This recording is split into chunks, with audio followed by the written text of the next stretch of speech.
Hi, everybody. It's Dennis Daly, welcoming you to All Week Theater. Every week I take a classic old-time radio episode, cut it up into 5 pieces, and present it for your convenient listening pleasure. Now our final installment of Frontier Gentlemen.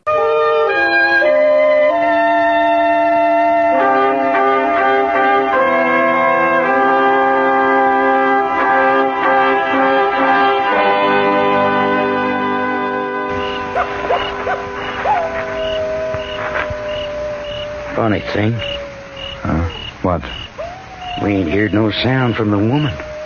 I was thinking of that myself. Wonder if she's all right. Well, should be better than 3/4 moon tonight.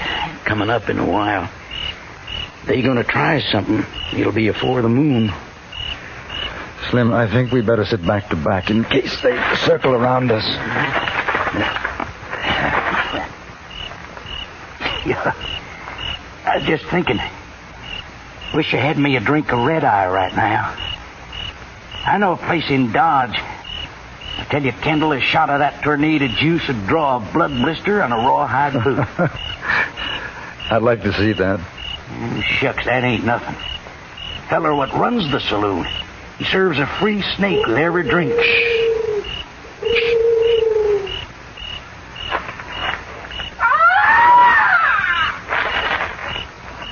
That ain't what you think. That ain't no woman, that's an Indian. I know, I've heard him before. They want us to think it's her. Are you sure? I'll show you. Hey, you crow-bait dogs, which one of you's a squaw? See what I mean? Yes. One thing I don't understand. What's that? Why do they stay here? Why not ride off with the woman? Yeah, I figure there's 2 reasons. First, Little Knife's probably left the reservation. He ain't got no particular place to go. Second, they want our guns. Indian will do a lot of fool things to get hold of a gun. Come to think of it, there's something else. Oh? Maybe they're low on bullets. You reckon? Yeah. It's quite possible. That's why they haven't attacked.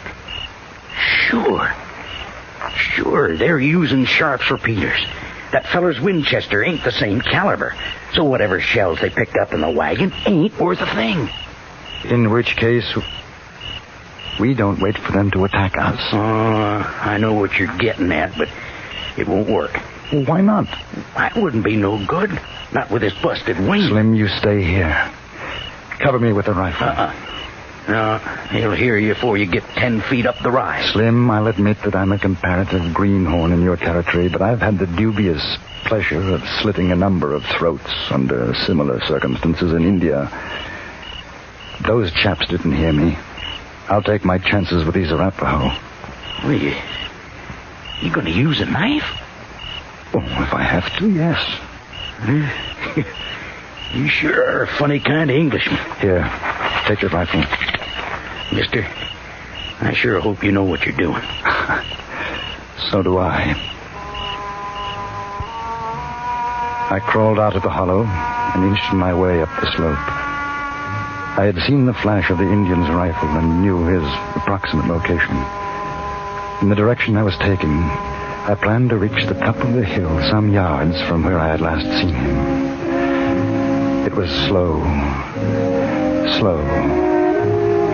Then, as I raised my head over the summit, I saw the great orange glow of the rising moon, and silhouetted against it, the crouching form of an Indian, half turned from me, behind a boulder. I drew out my knife.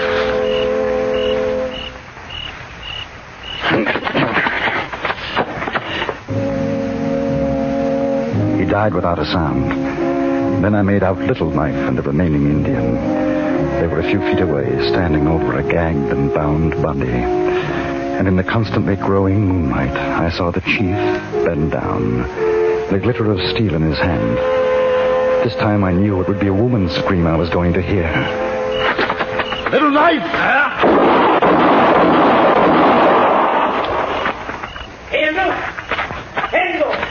It's all right, Slim.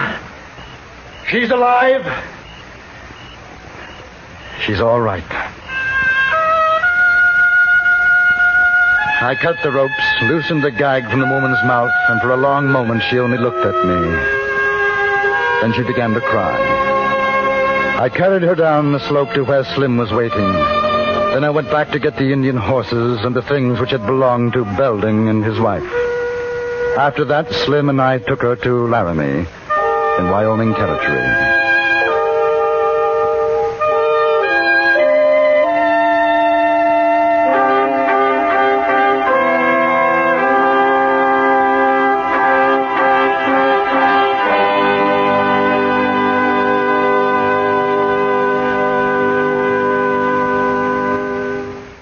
Frontier Gentleman was written, produced, and directed by Anthony Ellis and stars John Daner as J.B. Kendall. Featured in the cast were Jack Moyles as Slim and Lawrence Dobkin as Little Knife.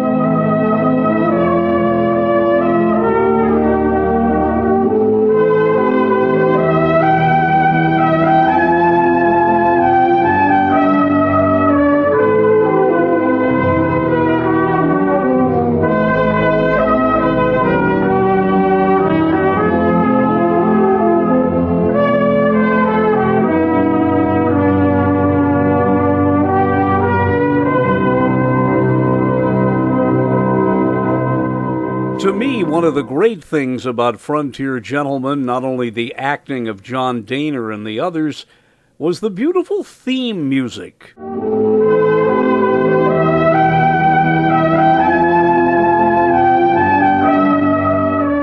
And we must remember today that theme music was written by a young man who was on the staff at CBS, who would grow up to be one of the world's great movie composers.